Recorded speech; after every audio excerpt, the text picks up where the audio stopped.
کجا زندگی میکنید؟ ما صاحب قیزان صاحب. قیزان؟ ها پیشتر میکردن صاحب، عربی هم کردن صاحب، 4 سال خریداری هم کردن. دولت برای زمین نداده بود؟ نیست. چرا؟ وقتا صاحب زمین به سه قریه ما کم بود صاحب. کم بود؟ ها صاحب کم بود بله. دور شهر بی صاحب کم بود. داخل شهر.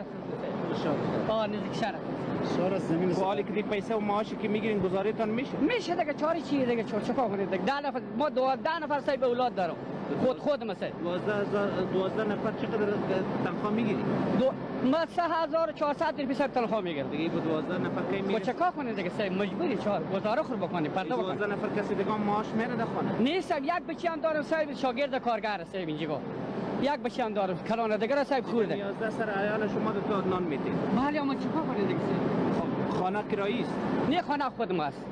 سابقه خود اما میگی بیچش نیست سابقه خونه خود. اون برتون میده؟ ها صاحب تو پیر میدم بله.